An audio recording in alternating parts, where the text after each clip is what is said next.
If you can fit in that dress, I'll marry you myself." Amir laughed, pointing at the red dress on the mannequin like it was a joke only he understood. The ballroom exploded with laughter.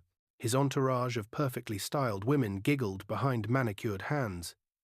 Even the waitstaff tried to hide their smirks.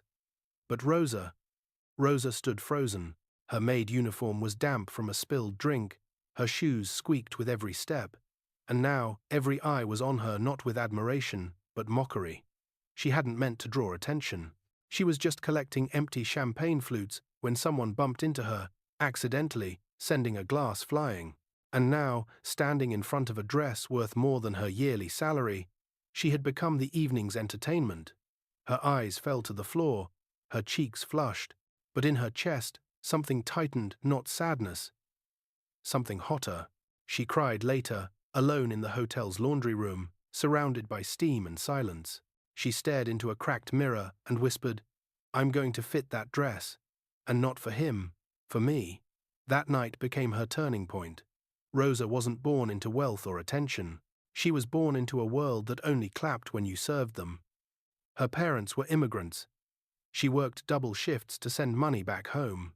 She scrubbed bathrooms while guests in silk robes left $100 messes behind. But now she had a secret goal. She woke up before sunrise, started walking everywhere, couldn't afford a gym, so she ran stairs, ate boiled eggs and bananas, watched free workouts on YouTube during her breaks. Every day, the voice of that prince rang in her ears. "If you fit that dress, I'll marry you." But the marriage was never the goal. Dignity was. She started saving, every coin, skipped lunch to put away more, sold her old TV, quit sugar. On her birthday, her co-workers offered cake. She smiled and said no.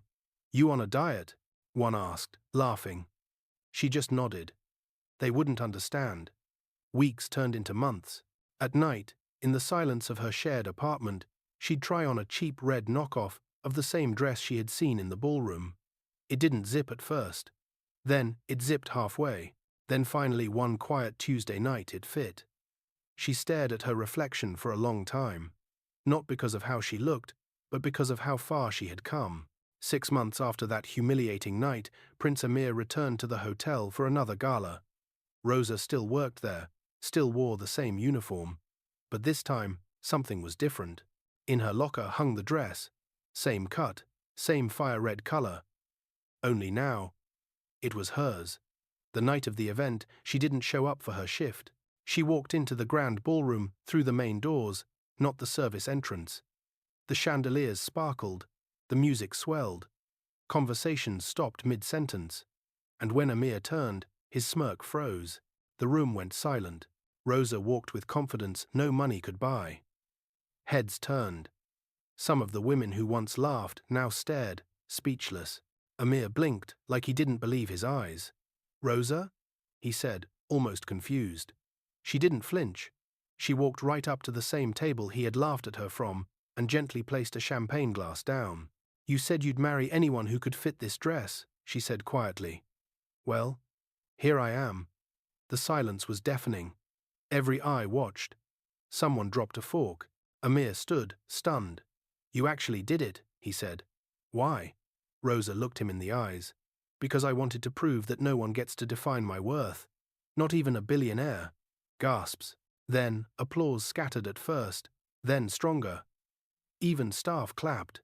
The same people who once laughed now looked on with awe.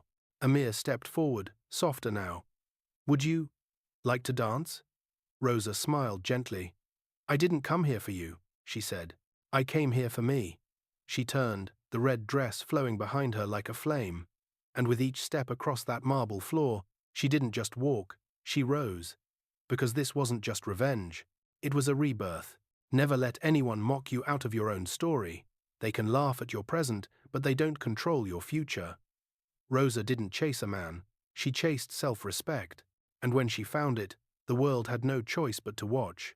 Before you scroll, tell us where you're watching from in the comments. We read every single one. It amazes us how this community is growing across different cities, cultures, and countries. If this story made you feel anything, even for a moment, tap the like button and drop your thoughts below.